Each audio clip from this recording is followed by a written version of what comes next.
LinkedIn is a great tool for you to connect with people and not only grow your network, but also make it your lead generation engine. However, there are certain etiquettes that you have to follow before you can start growing your leads, before you can use it for lead generation. In this two-part series, I want to first walk you through how to set up your profile the right way, and then we talk about how you can use LinkedIn for lead generation. Hey guys, my name is Vishal Mehra. I'm a lead generation consultant. I help companies scale up leveraging the power of modern day marketing and automation.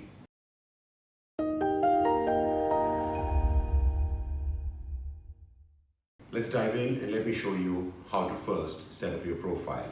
So here we are on the LinkedIn profile. So for the purpose of this video, I'm going to use my own profile. Back in the day when I started with LinkedIn, it was in the year 2006 in May. LinkedIn was a big unknown at that time. They had just about started, and I think somebody told me about it and I signed up for it.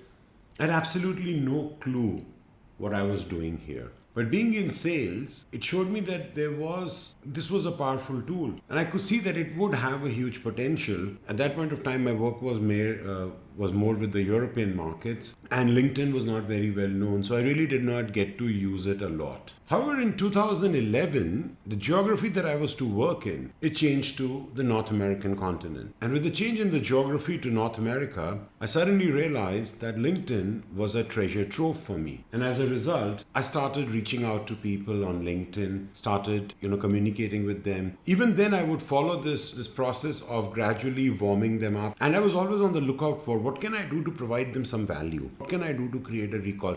Do remember that in 2011-12, the number of touch points needed were not 15 to 20 as we need today, but they were rather between 10 to 12 touch points. So 5 was the minimum and 12 was considered to be the maximum. So the number of touch points needed were also not so high. Leveraging the power of LinkedIn, I was able to build some really good connections. And as a result, I would pitch to them. Then when I was physically there in the market, I would go and meet them. And I started getting an excellent ROI. This also led to a lot of my colleagues and industry peers coming to me and asking me how I was doing it. And I was quite open about it and shared with them how I was doing it on LinkedIn.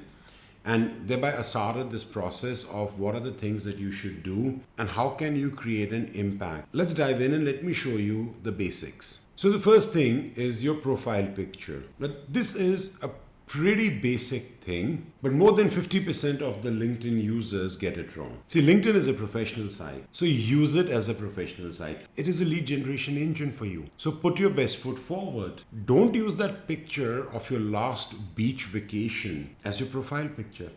Get a professional picture, a good passport picture with 60 to 70% of your face and shoulder is an acceptable option. Remember, this is the first impression that a prospect has when they come to your site. You have to make it count. Don't use pictures where you are a tiny figure. Headshots, a little bit of shoulder are perfect and can give great impression to the people who visit your profile. Second thing, LinkedIn has given you this brilliant real estate called the banner. Now this banner can be used by you for a lot of things. This banner is prime real estate to showcase what you do and what problem you can solve for your prospective clients. Now all of us are looking to connect with people who can solve a problem. Use the background banner to highlight what problem you can solve. In my case, I'm talking about I help you get unstuck with your lead generation.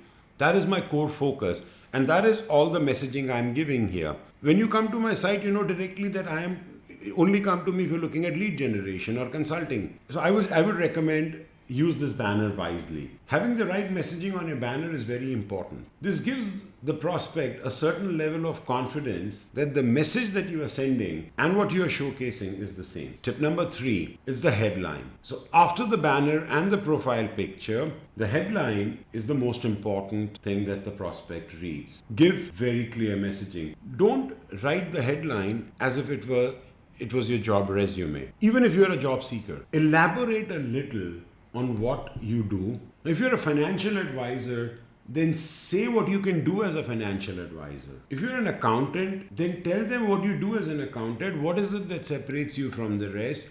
Whether you are a specialist for payroll accounting or you're a specialist for vendor management, be crystal clear when it comes to your headline. That is extremely important. One thing that you have to remember is there has to be some sort of uniformity between what your banner is saying and what your headline is saying. So try and keep your messaging same. This will help you go razor sharp with your targeting, and this will not leave any doubt in the mind of your prospective client. Even if you're using it as a job hunting, or even if a recruiter comes to your profile, they should know exactly by looking at your banner and by looking at your headline whether you are somebody they should consider or not. Just by writing job seeker or looking for a job, that doesn't help you. It doesn't help the recruiter, and guess what, the recruiters don't have the time to go through each profile. So please be clear in your headline. Now the next thing is your about section. Now about section is where you can tell in a little bit more detail to your prospect what is it that you do. If the prospect has already made it past your banner, your headline,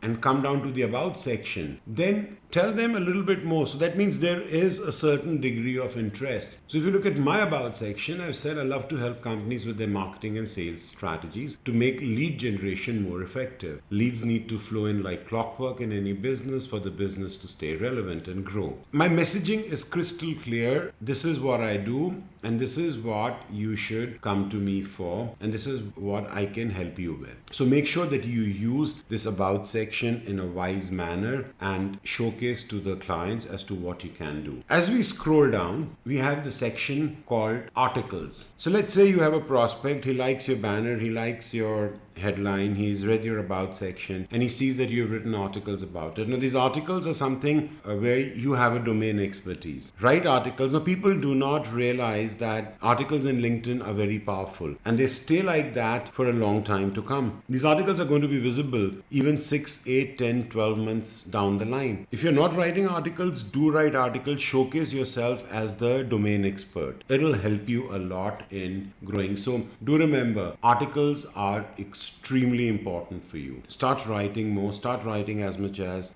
you can. Share your knowledge. You see, the more you're going to share, the more you're going to attract people to your profile. Same applies for the posts as well. Do make it a point to comment on the posts, especially if there is a prospect that you would like to target. If there is somebody you want to prospect, go and read. This will give you a greater insight, and if you comment on that, you will start creating a recall. But more than anything else, it gives you a lot of insight what the pain areas are, and maybe it will help you come up with a better solution. Now the other thing that I want to talk about is people usually forget. They don't follow a protocol. They have no respect. Now to show this to you, I would need to show you a particular document. So this is what I want to show you here. This is a part of a LinkedIn guide that I had written a while ago. Now as luck would have it, this company sent me a connection request. The minute I accepted the request, 10 minutes later, boom, I get an autoresponder. Now, this is an autoresponder. How do I know it? Because I've used it in the past. I've made the same mistake. I've used it in the past. And the minute a prospect would confirm the request, the contact request, I had my autoresponder also set up in the same manner till somebody told me how bad it really was. Ever since then, I stopped doing it. This is the same thing here. So after I got this message and I checked my LinkedIn again, I just wrote to them, I'm removing you as a connection because 10 minutes after I received your connection, or I approved your connection, I got spammed by an autoresponder message. Instead of understanding what I may be looking for, you just spammed me.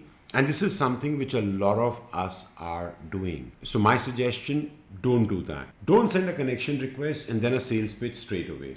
As a matter of fact, before you send a connection, understand if you're a right fit for that person or not. Do a little bit of homework. As I said in the beginning of this video, this is a 2-part series. I have a second part where I talk about how to use it for lead generation. There I talk a little bit more in detail about it. What you should do to warm up your prospects before you actually start selling to them. Hey, they can be excellent source of referrals to you, of business to you, provided you approach it the right way. The other thing that you have to remember is there is a way you should send a connection request. So as basic as having a professional profile picture, if you can customize a note along with your connection request, that request has a higher chance of converting. Make an effort, do a little bit of research, understand a little bit more about that person. If it's somebody senior and a decision maker, find out something more and add it there. Add something which adds value and makes that person accept the connection request. So let me give you a simple tweak I did. I used to send my connection requests. I would always add something and send it to them. But then later on I started tweaking it,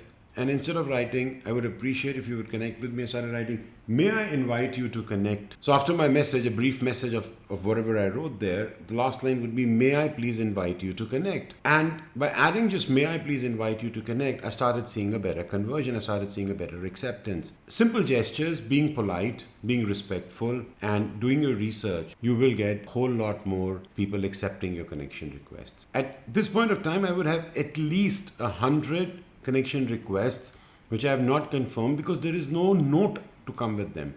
And since I don't have a note, I don't know why they want to connect with me. What is the reason to connect with me? Are you going to add value to me or to what I do? If not, then please tell me, what do I gain out of it? Because remember, it's a two-way street. You're not the only one who's going to gain something out of it. They also have to gain something out of it. So do remember that, please. And lastly, and this is a personal opinion, other people don't subscribe to it. There are two sets of people on LinkedIn. One is who says quantity over quality. I subscribe to the reverse theory. I say quality over quantity any day. In my opinion, you don't need to be connected to 25,000 people. What good is being connected to 25,000 people going to do to you? It is not how many people you are connected to, but in my opinion, how you take these connections forward, how you are delivering value to them, and how you are getting value from them. If you're going into groups, always go into relevant groups where once again you've got something to learn and you can then again make connections from it. So there you have it. I hope it helps you set up your profile the right way. If you haven't subscribed, I would really appreciate your subscribing to my channel. Do press the like button if this video provided value to you. I thank you for your time, and I'll see you in the next video about how to leverage LinkedIn for lead generation marketing. Thank you. Bye-bye.